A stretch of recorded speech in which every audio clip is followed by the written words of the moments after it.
Hi everyone, myself Professor Devendra Kumar, Electronics and Communication Department, Government SKS JTI, Bangalore. Today we are going to discuss the Verilog HDL. It's a 5th semester subject and the subject code is 18 EC 56 and the first module is Basic Concepts of HDL. It is the continuation of the sessions. So here module in VHDL. So we already discussed regarding that module and what is the difference between VHDL and Verilog. Okay, now we are going to study the brief introduction about the module. Module is the basic building block of Verilog and it provides the port interface and the functionality of the hardware. We already know, so there is a software and the hardware. So for the hardware we are going to write a software programs and we can generate the bit file in the software and we can dump into the hardware. Now the both the software and the hardware, so both working properly, then we can do the particular product. So next, the third point is it can be compared with the VHDL entity architecture combined. So in the next slide we can discuss so how we are going to write a program. So based on the entity and the architecture and what is the difference between and Verilog. So we are going to study. So in Verilog it is illegal to nest modules. That means one module definition cannot contain another module definition within the module and end module statement. So for example in the C program we are unable to take the variables in the different functions. For example in the we call the loop function, we are unable to take the same variable in different function because it is overlapping. So same thing we are going to do in one module definition, we cannot contain the another module definition. Okay, so this is what the difference between VHDL and Verilog. So where VHDL is the there are three important concepts we have to mention for writing a VHDL program. So entity declaration is necessary and architecture of the entity and configuration. So entity declaration is nothing but the physical appearance of the block or the module. So on the architecture of the entity, what is the inside the architecture, means what is the inside the module or the box. So that is what the architecture of the for the entity, and the last one is the configuration. Here Verilog is the only module and the declaration. So in the Verilog, so we mentioned inside the module only we can write the input port, output port and the logic of the particular module. So this is what the difference between the main difference between the VHDL and the Verilog. So here there is a module instance. So we already know module.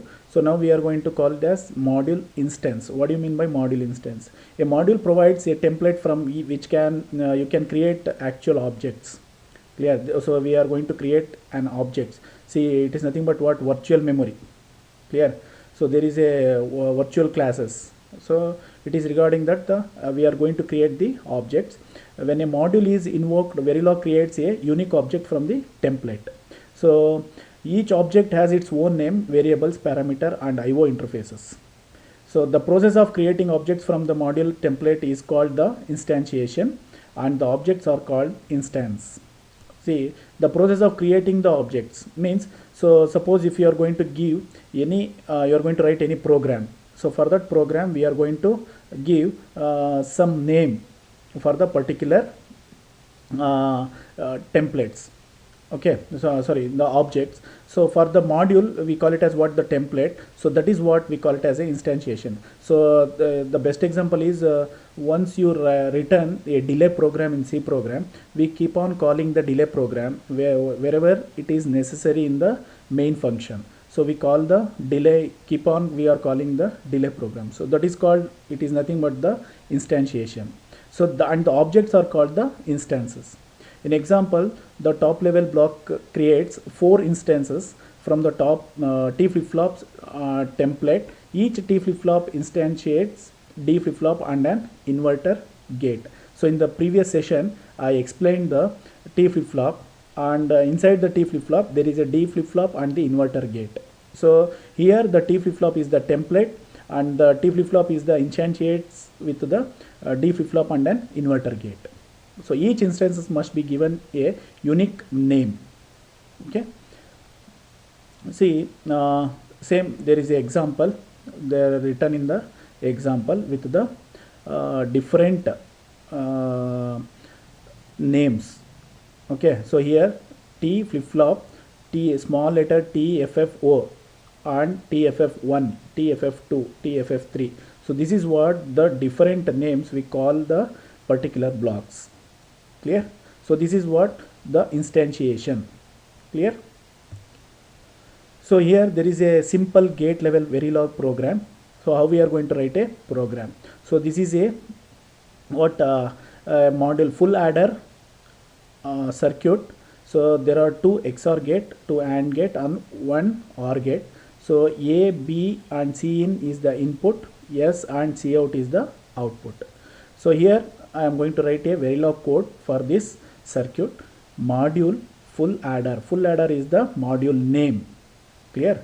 Module name, and inside the bracket A, B, C in, comma, C out and S. A, B, C in is the input and C out and S is the output.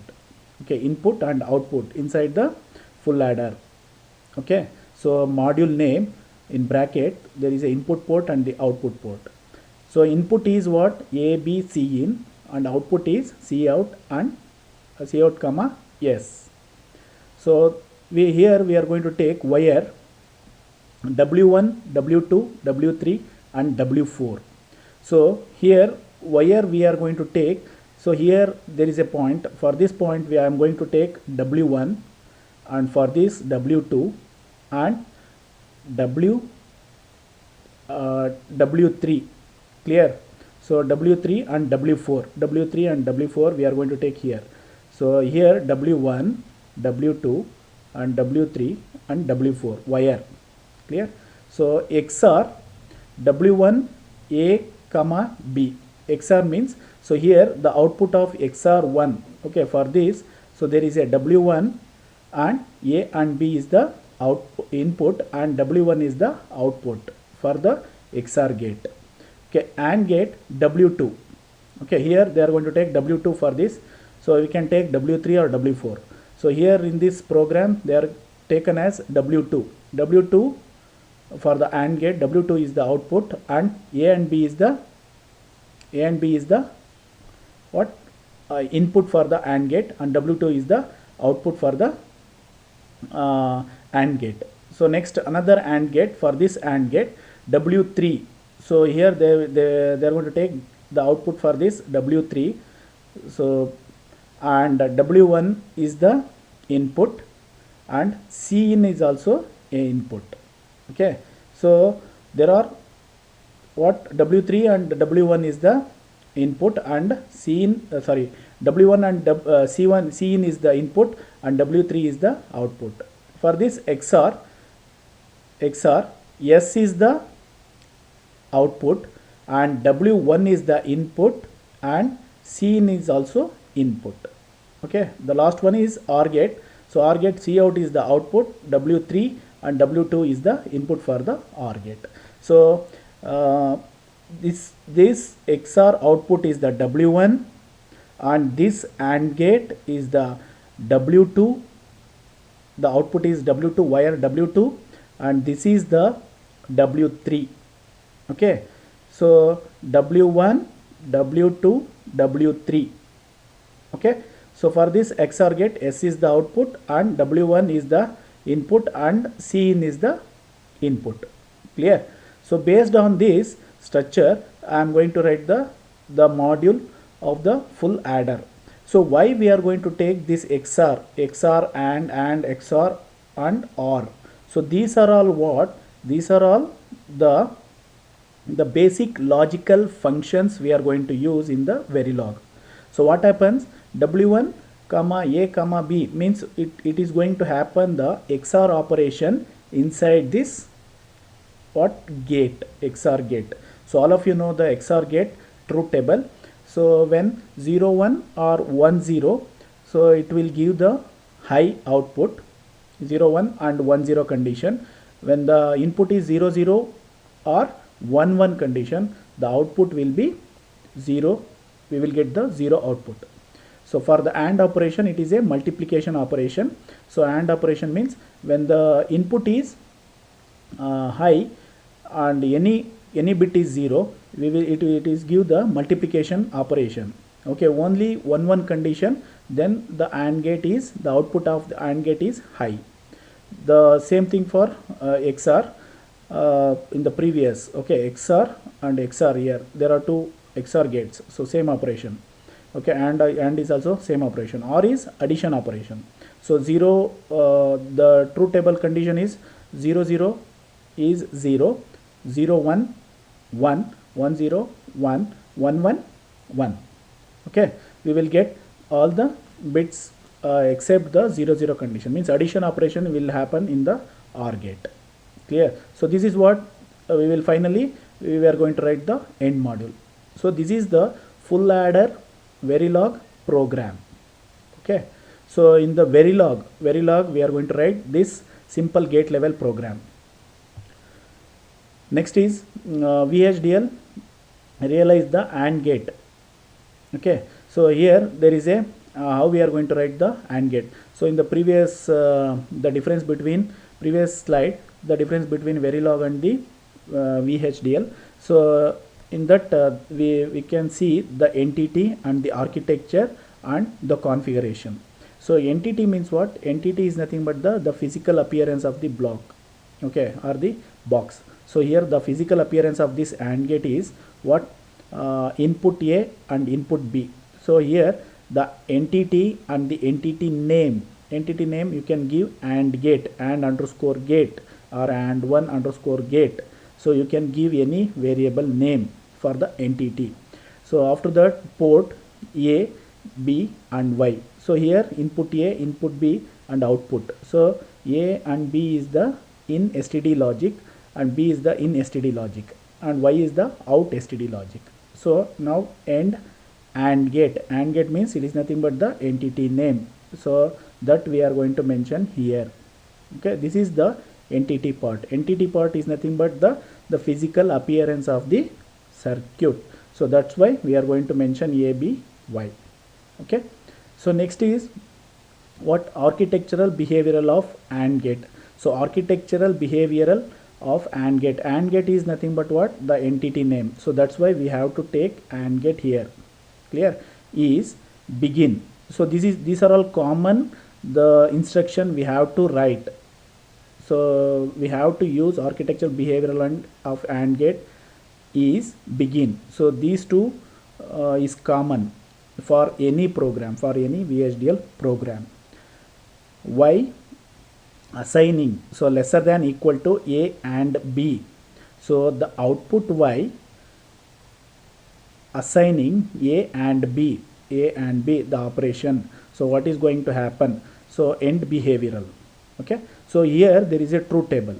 So based on the condition 0 0 0 1 1 0 1 1 condition. So based on these conditions, so the already know you know the AND gate is nothing but the multiplication operation. So 0 0 0 1, only 1 1 the multiply with 1 1, the output is 1. So here also there is a simulation output, there is a waveform. So input, there is a waveform, this is what? The high, and this is 0, and again it is high. So input is 0, high, 0. Clear? So we have to satisfy all the 4 conditions here. So A is equal to 0, B is equal to 0. Here A is equal to 0, B is equal to 0.